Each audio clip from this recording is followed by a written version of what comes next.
Hello everyone and thank you for tuning in. I'm Ryan from Wannabe Media and today I'm going to talk to you guys about who I think the Red Sox should draft in the 2023 MLB draft in just less than 72 hours. Before I start this video today, I do want to say thank you guys for everybody who tuned into my first video. The last time I checked, I'm at 58 views with 7 subscribers, and for my first video, the first time I've ever done anything like this, no experience whatsoever, just someone who wants to get out what they feel is happening with sports and just create something that we all can talk about. I just want to say thank you from the bottom of my heart. It means a lot to me. I know I'm going to grow this thing as big as I can and then some, and I just cannot wait to see where this takes us. So I really do appreciate it. Thank you guys very much. For those of you who are unaware, the Red Sox are selecting 14th this year, which for those who are maybe unfamiliar, that is about as middle in the pack as you can get besides the 15th pick, okay? 14th pick is kind of one of those things where you have no idea who's going off the board in front of you, and you don't really know what to expect picking at 14. 2 years ago, they selected Marcelo Meyer at the 4th overall from Chula Vista High School in California, same school as Adrian Gonzalez. And when you're picking at the 4th overall selection, you kind of have an idea, okay, this team might go here. Looking at organizational depth from, the next couple teams, this is what we think they're going to pick. And I think, from the start of it, the Red Sox had their eye on Marcelo Meyer, and they were able to hit on that. And then you go to the next year where the Red Sox have that Cinderella story in 2021, and they're picking 23rd overall, and they select Mikey Romero, another shortstop.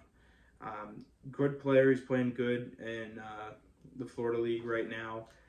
But when you're picking at 23rd, again, you're kind of just waiting to see who goes and what's going on, and it's really a crapshoot at that point. So picking 14th might not be ideal for the Red Sox. However, this is a franchise that expects to win, so we'd rather be picking 30th anyhow.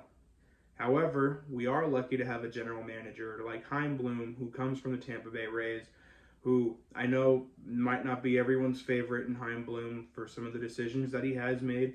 However, he's very good at developing players. He's very good at drafting players, and I'm very excited to see what he does at 14 this year. First player I want to talk about today on my top 10 is coming in at number 10 is Hurston Waldrop, a college pitcher who is right-handed, and he offers a 3-pitch mix at the moment that always could expand. You never know with these things.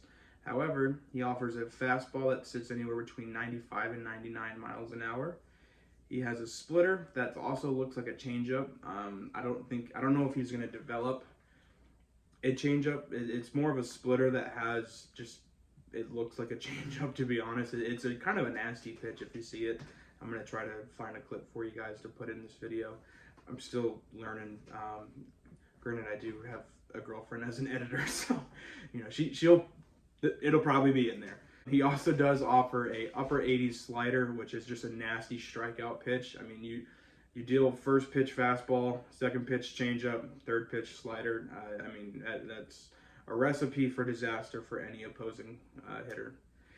He pitches into the strike zone, which is very good. That's definitely what you want to see. You want to see pitchers that young that are pounding that strike zone.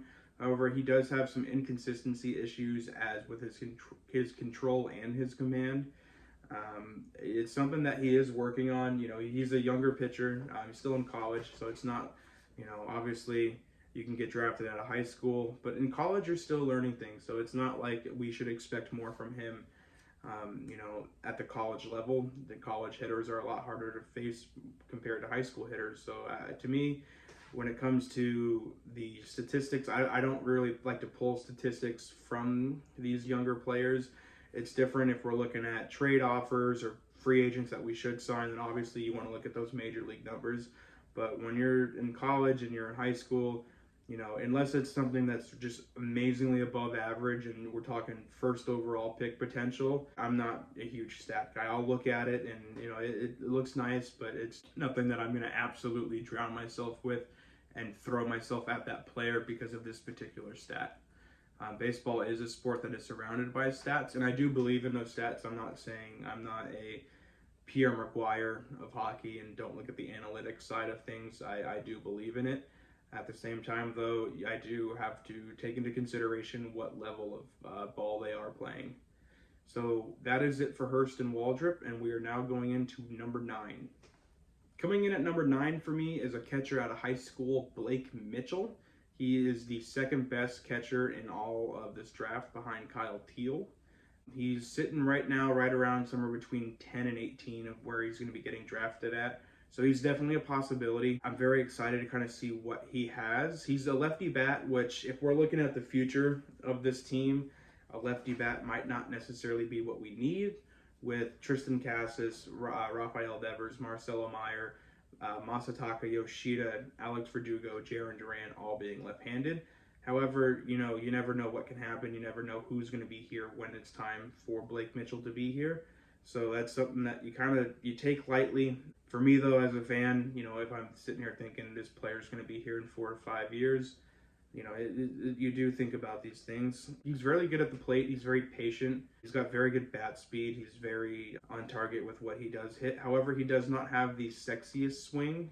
There's a lot of swing and miss to his game, but it's still very raw. He's in high school.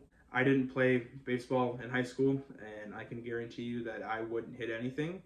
So he's got swing and miss issues in high school.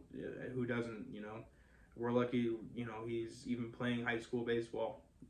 It's something very hard that not a lot of people can get into in the first place. So the fact that there's some swing and miss to a game, of course there is. That's something that can easily, get taught with the right coaching, and the Red Sox definitely have that going for them. He's not the fastest runner. However, what's nice about him is he is a two-way player. Now, there are a lot of two-way players that come in this draft, and, they have one that they favor over the other, whether it's pitching or being a position player. But he does have some pitches that I do kind of want to go over with you guys. He's got a four-seam fastball that sits right around 97. He's got a curveball and a changeup. Those are all obviously good starter pitches, pitches that, players start with and they kind of tweak over. Maybe that changeup turns into a sinker. There's all sorts of things that we can see with that. So I definitely think that having Blake Mitchell as an option, if we look at the catcher depth on this team right now, we have Connor Wong, Reese McGuire. Not too much after that. We got Nathan Hickey, who I think could actually be something. Not something as far as like a starter in this league, but I think he could end up being a backup. There's no prospect that screams sexy to me, at least in the catcher position for the Red Sox. Let's get sexy. Let's get sexy. Let's get sexy. So I do think drafting a catcher would be kind of key. However, do you really want to waste that 14th overall pick with a second best catcher if you think that, he might not be worth it? That's hard to tell. I do have trust in Chaim Bloom that he'll make the right decision. Now moving on to number 8. Sitting at number 8 for me is Aiden Miller. He's a third baseman who bats right, throws right. I do like his swing. He's got a very powerful swing. It's very raw. He's a big boy, 6'2", 205 pounds. Average speed for a guy that size. Sometimes you would expect it to be a little below average, but he's average. He's got some speed there. They are concerns that he might be moving to first base. However, I'm not too worried about that. At the draft, that's not something, again, to where I take we're drafting him as a third baseman, but he might have to end up being a first baseman at the major league level. Let's see him progress and get to the major leagues. Something that I've always used in all aspects of my life is I'm not going to try to pop a wheelie if I don't know how to ride a bike. And I think that goes the same for baseball. It goes for the same for anything in life. So Aiden Miller is definitely an option. A nice power bat, a nice righty power bat definitely plays at Fenway. So I think that is something that they're going to look at. And he is also sitting right there in that range of, anywhere between 10 and 17. I do think he has the capability of going before 10th overall. He's also one of those players that might fall. You just never know. You never know who someone might want. Sometimes teams even look at players depending on what their signing bonus might be, depending on what kind of financial situation that team's in, which is crazy to say for Major League Sports, but it is a thing. So Aiden Miller is definitely an option. He's definitely someone that I wouldn't mind seeing. I know we did just sign Rafael Devers, but if we're looking at third baseman depth, we do have Alex Spinellis. We do have Blaze Jordan, but those are also kind of question marks at the moment. Rafael Devers is a sure thing, and if you do want to get somebody behind him, just in case, plus maybe you want to move Rafael Devers to a designated hitter kind of situation, Aiden Miller might be a player that you want to go with. Coming in at number 7 for me is right-handed pitcher Noble Meyer. Now, Noble Meyer, big body, 6'5", which is nice to have at pitching. It's nice to get that extension. Has a beautiful fastball that sits anywhere between 97, 99 miles an hour. He also has a very beautiful, he's got a very beautiful mid-80s slider. It's got a lot of good movement, good spin, a lot of bite, a lot of swing and miss on that pitch that he has. So it's definitely something, once you continue to build that up, that's something that we can definitely grow on. He also has a fading changeup. Now, this changeup is definitely something that's nasty. It's something, when you look at it, you're kind of like, how does that ball end up where it is? It's definitely something that's going to be good. Now, we're talking about all these positive things about Noble Meyer. Here's the kicker. He's probably going to be gone by 14. He's somewhere sitting right there between 6 and 10, right-handed pitcher, 6'5", already got 3 good pitches and can definitely develop a 4th, maybe even a 5th. We're looking at, anyone thinks, I've seen multiple reports to where he could be a player that is a mid-rotation, and I've even seen a couple of reports being that he could be an ace of any rotation. Now, that's something that definitely screams sexy right now. Let's get sexy. Let's get sexy. Let's get sexy. We do have Brian Bayo, who has taken this rotation by storm. He's like, hey, Chris Sale wants to get hurt all the time. Tanner Houck wants to take a ball off the face. I got it. And Brian Bayo absolutely is shredding it. I cannot wait to see what he does the rest of this season. Cannot wait to see what he does for the future for the Red Sox. Pedro Jr. is on the way.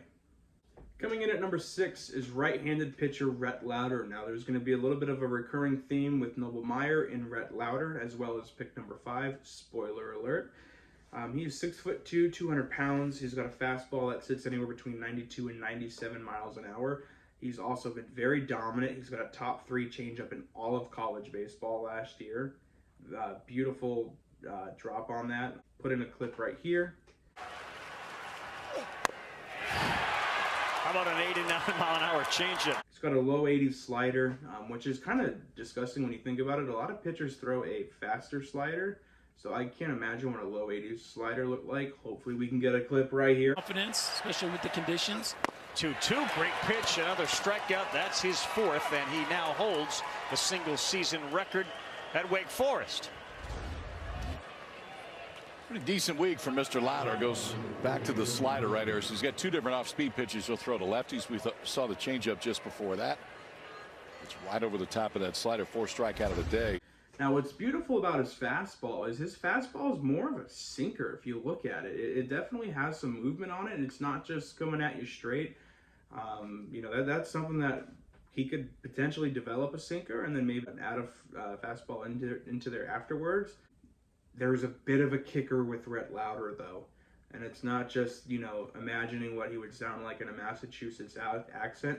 I don't have one. I don't really have a good impression of one. However, I will say, Rhett Lauder, that's all you're getting out of me. Here's that kicker I was just talking about. He's probably going to be drafted before 14th overall. And at the same time, if the Red Sox do end up on the 14th overall pick and Rhett Lauder is still there, I don't see them drafting him because of the next top 5 players that we're going to be talking about. And now we're moving on to number 5. Number 5 for me is shortstop Tommy Troy. Now, Tommy Troy, right-handed bat, right-handed thrower. He's a good runner, seals, got contact, bat to ball. He's 5'10". He's somebody that I do think the Red Sox might take, only because if you look at the history of Chaim Bloom, he tends to take really good athletic players, really good players that can definitely adapt in any position. If they look at a guy like Tommy Troy and they're like, hey, look, it's just not working out at shortstop, I think Tommy Troy could definitely move to second base, could definitely move to the corner infields, maybe even the outfield, because he does have that speed, he does have a good athleticism, and he definitely seems like someone that could adapt. And I think that's kind of makes Chaim Bloom drool at the mouth a little bit, because, you know, we look at a player like Ceddanne Rafaela that's in the Red Sox system now, and he plays outfield, can play infield. He just doesn't catch and he does not pitch, but he's someone that can play literally everywhere, and those are very valuable players. So Tommy Troy comes in at number 5 for me. On to number 4. Now coming in at number 4 for me is actually hometown kid Matt Shaw. Big hitter in a big spot, Matt Shaw.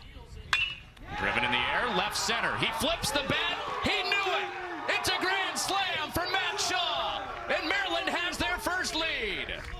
Matt Shaw is a player that went to Maryland in college, absolutely tore it up, shortstop, right-handed batter. One of the best, just unbelievable power hitters in all of college baseball last year. He was the Cape Cod League MVP as well last season. Rarely strikes out, opposite power, base stealing. He's got it all. He has a chance to absolutely come on this team. Right now he's projected somewhere between 15 and 20. You know, I grew up as a kid, loved wrestling, love a good story, and to have a hometown kid come in, especially somewhere like Boston, you know. Now, Don Sweeney drafts all of these, not whether they're hometown kids or they played college in Massachusetts. That's something that he loves. It helps grows the game, believe it or not.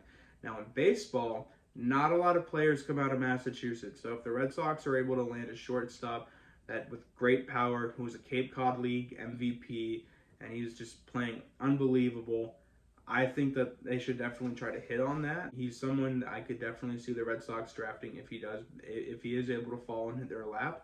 You know, he has the adaptability to move to second base, corner, infield. He's definitely a smart baseball player that I can see moving to anywhere on the field. He is a unbelievable athlete and hopefully a future Red Sox.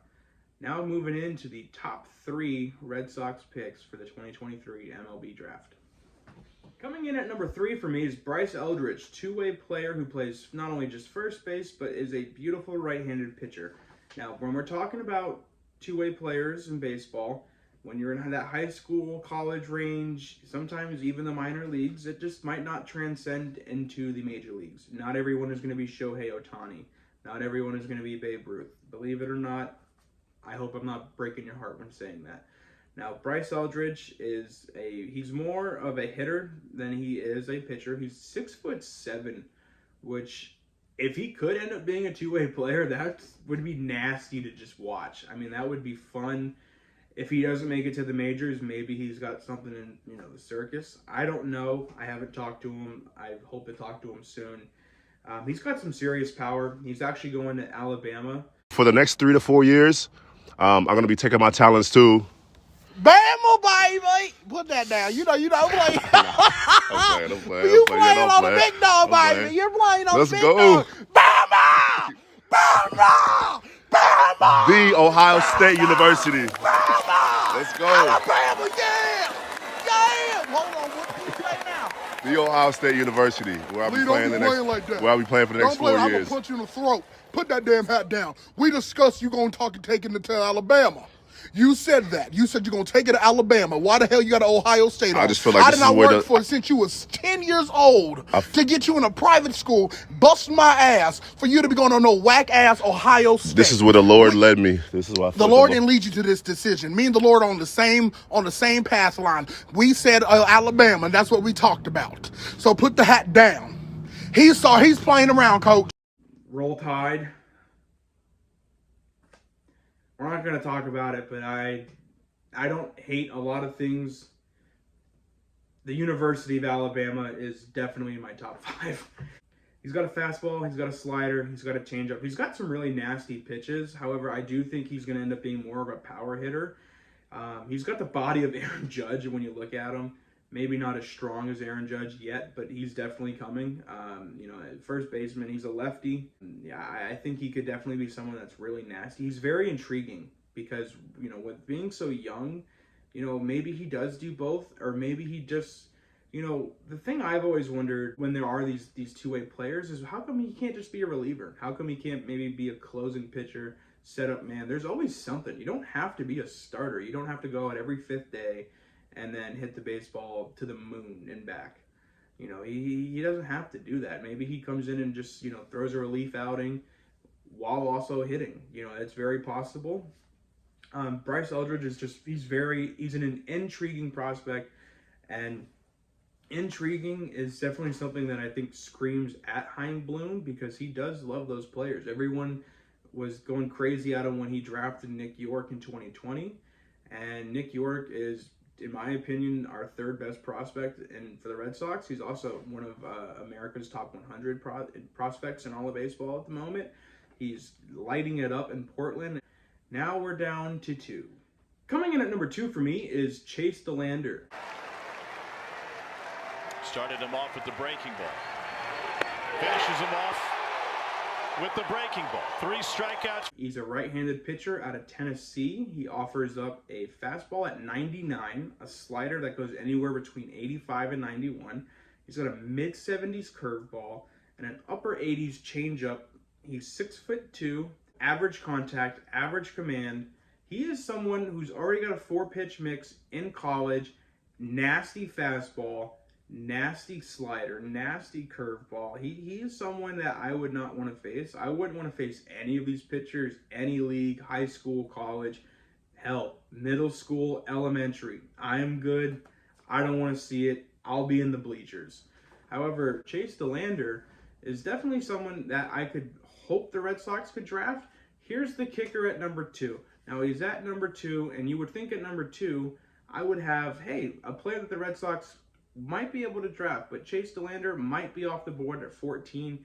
Now, if he is, we're hoping to God Chaim Bloom drafts my number 1 favorite prospect in all of the 2023 MLB draft. We're here. It's number 1. If anybody made it this far, you get the keys to the chocolate factory when I die. Boy Scouts honor.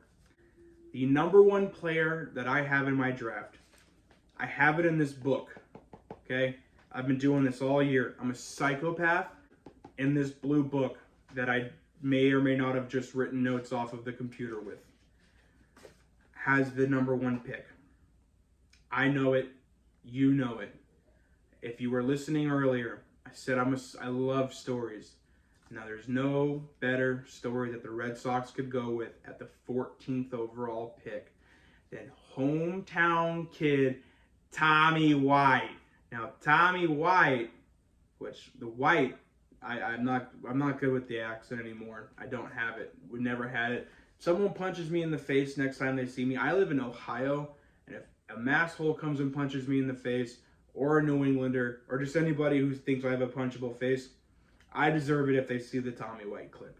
He is a left-handed pitcher. Now, I'm going to tell you guys something about me, but just don't tell anybody else. You know, this does not leave this room. I am left-handed. So, with Tommy White being a left-handed pitcher, he's got my attention. And not only is he a left-handed pitcher, but come here, ladies and gentlemen, let me tell you something. This, again, secret time. He's the best left-handed pitcher in America at the moment. That is a prospect. You heard that here first. He is the best left-handed pitcher that is going to be available in this draft. Who do we have as a left-handed pitcher as a prospect? As anybody on this team? We got Flamingo Chris Sale. We got the resurrection of Big Maple James Paxton. And we got Shane Drohan coming up. Now, Shane Drohan might be someone that actually makes the rotation. But besides that, you got 2 34-year-old plus guys in your rotation, and that is it. Tommy White also has the chance to make history, believe it or not, with being the first Massachusetts-born left-handed pitcher drafted in the first round. So not only do we got a good story, but we're making history too. He offers up a fastball, a curveball, and a changeup. I'll be honest with you, when I heard Tommy White, when I heard left-handed pitcher, born in Massachusetts, I don't care what he's throwing. I want him on the team. This would be like if any of football fans out there, when the Jacksonville Jaguars had the chance to draft Tim Tebow. It doesn't even matter about how he throws the ball at that point.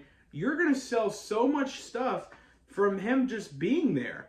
Tommy White has the chance to really do something in Massachusetts. I would be very excited if they drafted him. He's projected right now to go anywhere between 22 and 28, but at 14, I think the Red Sox could reach a little bit, but they would be very happy they did so. The best left-handed pitcher in the whole country in this draft, and you have the chance to draft him, you're doing yourself a disservice if you don't do it. Southpaws for life, Tommy White for life. Ladies and gentlemen, that is it for the first round. If you stick around, because I love you guys and I want to build this thing, I'm going to talk about who the Red Sox should pick in the second round. They have one pick in the second round, and then they get 2 compensation picks right before the third round. So I'm going to give you guys 2 names, and then we're ending this video. Now, the first name I want to mention that they could draft in the second round, if they want to break my heart, I'm not going to bring up planes, trains, and automobiles again. I get one, and I used my one. Can never use that clip again. But if the Red Sox want to break my heart, and they don't want to draft Tommy White, they got a chance to draft. Right now, we're calling him Alex. But if they draft him, we got a chance to draft Big Al Clemmie. Now, Big Al Clemmie doesn't hit dingers. Big Al Clemmie is a pitcher, 6'6", left-handed pitcher out of Vandy. So another southpaw. There's no bias on this channel. No way. You don't get to come at me with that. No way, Jose.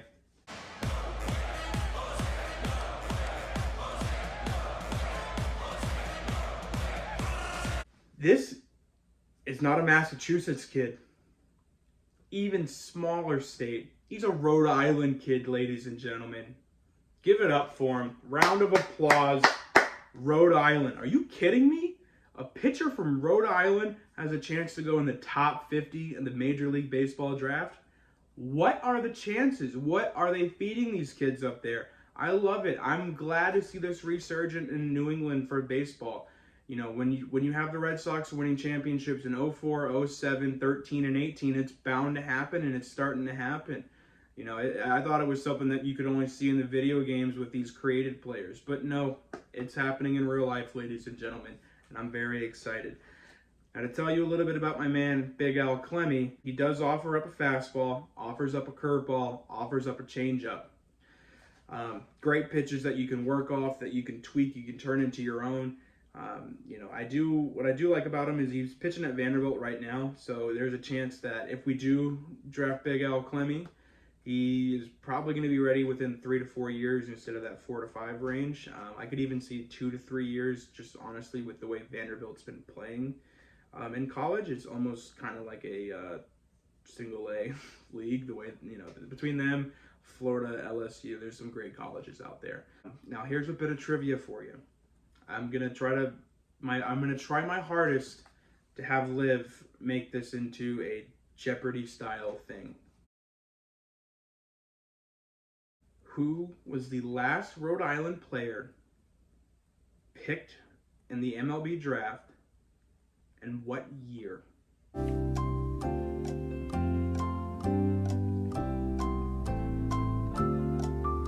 If you selected that the Boston Red Sox in 2008 drafted Ryan Westmoreland, you get nothing but a pat on the back from your old pal Ryan. You're amazing. I love you, and I can't wait to see you at Christmas. Now moving on to the second player. Now this player for me is very intriguing. Now I think he's intriguing for a lot of teams. I don't think he's going to be here when we're in the second round. I think a team might reach on this player. And if they do, you saw it here in this video. You tell everybody you know. You go to ESPN, SportsCenter, WEEI, NBC Sports Boston. I don't care where you go. You go everywhere and you tell them, Wannabe Media's Ryan, he figured this one out, okay? We're talking Cole Carrig. Cole Carrig, shortstop, outfielder, catcher. He does everything but pitch. And even then, you give him 2 months with Pedro Martinez, he's got the nastiest changeup in baseball. I swear to God. I should calm down a little bit. I'm gonna calm down. I'm calm down. Hey, I was at an 11 there. I'm at a 4. I'm relaxed. Cole Carrig, though. Okay, let me tell you a little bit about Cole Carrig. So not only does he play infield, outfield, catcher, get ready for this. Switch hitter. Yeah, you heard me. Switch hitter. You can start him on third, move him to the outfield, have him catch the last out of the game, and he'll hit from every side of the freaking plate. Are you kidding me? He is a natural center fielder with many scouts believing can play anywhere in the infield. However, a lot of scouts see him being a catcher. So if the Red Sox, listen to me, draft Tommy White 14th overall, and then they go and grab this kid, you're telling everyone you saw it from Wannabe Media, okay? And if you don't, I'll fucking find you. If you don't like it, I'll find you. Well, what? No, I won't find you. I won't find you. I'm not doing that. No, but in all seriousness, guys, I do want to say thank you for making it this far in the video. Like I said, I'm going to be pumping out content as much as I can. I don't have a lot of free time, but in the next couple of weeks, I'm going to be getting a lot of free time and a lot of content is coming your guys' way. I am very excited to see where this goes. Liv, hit my music.